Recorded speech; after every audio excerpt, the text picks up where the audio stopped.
Good morning po. So, ayan po, sharing with you another word of God for today. It's from Isaiah chapter 25 verse 1. Perfect reminder, makikita natin yung heart ni Prophet Isaiah towards God, na he has a personal relationship sa Panginoon, and talagang meron siyang assurance and meron siyang convinced siya that God is faithful sa buhay niya.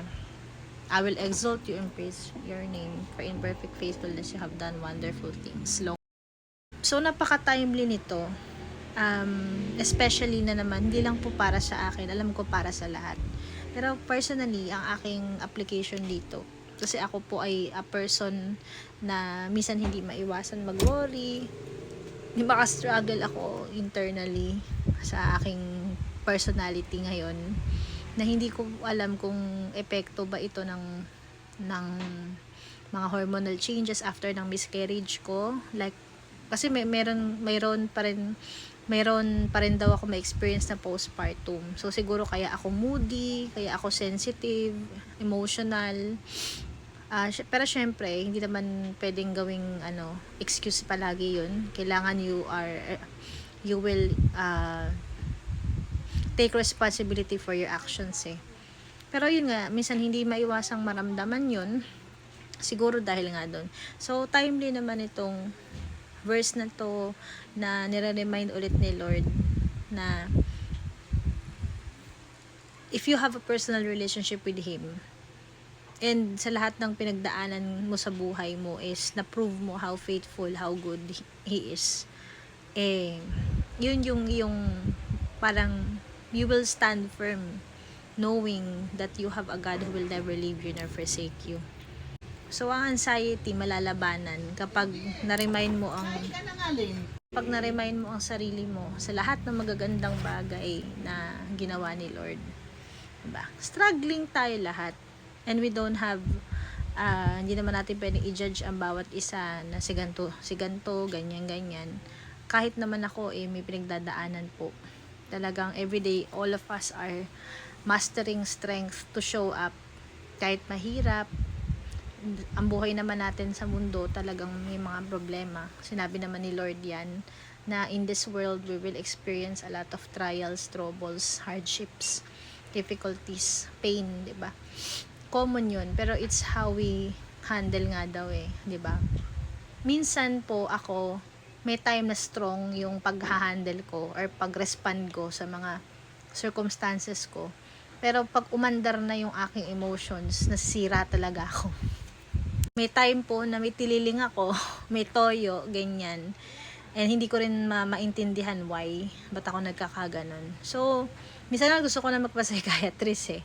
Nahihirapan ako ngayon. Siguro sa dami-dami ng mga stress na pinagdaanan ko, parang fight or flight mode ako lagi. Kasi all my life, chronic stress ako nung pinagdaanan ko, nung single mom days pa. Kumbaga, kahit na okay naman yung buhay ko ngayon, syempre may husband na ako, and it's a big blessing naman from the Lord. Parang bang naka-fight, parang nasanay na yung aking katawan na lagi akong stressed. So, naka-defensive mode ako, parang ganun, nabasa ko yun sa psychology. Fight or flight mode ka, parang you don't know what's the feeling to be safe anymore. Kasi sanay ka na sa lagi kang stress. Parang laging ganun yung katawan mo. Tapos, ang dami ko rin sakit because of that. No, yun po. Perfect reminder. Ano naman ito for us? Hindi lang po para sa akin na alalahanin daw natin. Hindi lang tayo magkaroon ng knowledge about He is God, He is good. Pero mas maganda yung magkaroon ka ng personal encounter, personal experience kay Lord. And yun nga, looking back, dun sa mga pinagdaanan ko pong situations na yun, circumstances na yun, doon ko mas naranasan talaga yung grace, forgiveness, goodness, unconditional love, faithfulness ni Lord, even up to now naman. Even sa mga panahon na hindi po ako faithful, sa mga panahon na hindi ko rin maintindihan yung sarili ko, si Lord laging nandyan, hindi nagbabago. And kahit na minsan yung mga tao sa paligid mo, we will all fail, we will all disappoint each other, Kahit kaming mag-asawa, may mga times nagkakainisan kami. Ganyan, kasi may mga undesirable traits. Siyempre, mentras na matagal na kayong magkasama, lagi na kayong magkasama, ganyan-ganyan, na-expose, nakikita mo yung ugali talaga ng nakikita niyo yung ugali ng isa't isa.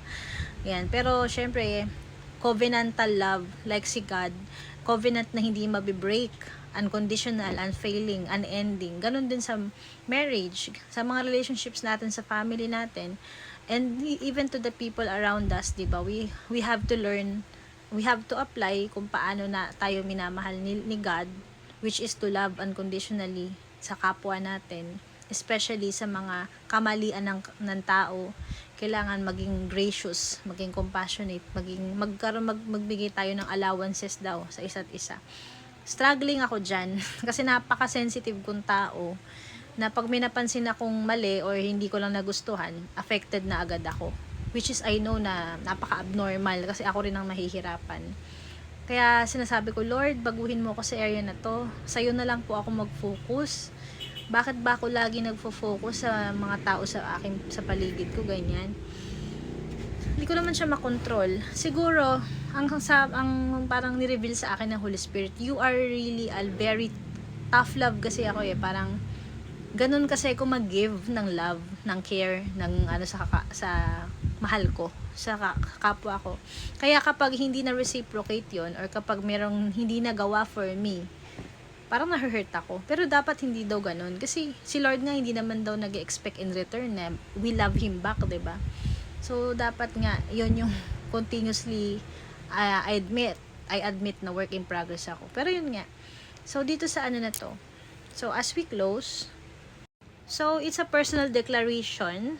It shows an intimate relationship, not just religion, but personal faith. Intentional praise. Praise is a choice, not just a feeling. God's faithfulness. Perfect faithfulness means God never fails or breaks His promises. Yan. So, si Isaiah po dito, si Prophet Isaiah, he speaks in the middle of prophecies about judgment and restoration. Even before seeing the full fulfillment, he praises God in advance. So, application, let's ask ourselves, are we praising God only when things are good or even while waiting? So, may we apply this through this things na we should make praise personal. Instead of just saying God is good, say God, you are my God. Praise before the breakthrough. Trust God's plans even when you don't see the outcome yet, 'di ba?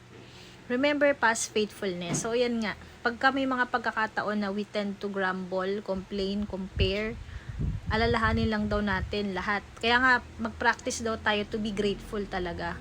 Isulat din lahat ng mga bagay na gusto mong ipagpasalamat kay Lord bawat araw. Hindi pwedeng wala. For sure, meron yan. Yun yung perfect, diba? Alalahanin lahat ng kabutihan ni Lord para mabawasan yung tendency to worry, to complain. So, let's trust His long-term plans. Even delays are part of His eternal design. So, let's choose to exalt and praise God every day. And even when we don't understand what's happening in our lives, tulungan niya tayo na lumapit tayo sa Kanya lagi. Then ask His divine help, sovereignty, to help us sa lahat ng pinagdadaanan natin, to give us strength, grace, diba, to overcome. And for sure naman na He is working all things together for our good. And, yan. Mahirap din magpaka-strong. And it's all because of the grace of God. Kaya nanatiling nakatayo. Even I, po, personally, every day is a struggle to get up, to show up, to be strong, to smile. Pero syempre, when you have the Lord, you will meditate on the truth that He is sovereign over everything, and His unfailing love is diba, hindi naman nauubos yung grasya at kabutihan ng Panginoon. Magkakaroon ka ng joy and peace. So, I pray that God's joy, love, peace, and yung kanyang yung kanyang pag-ibig ay maramdaman niyo po palagi sa buhay natin.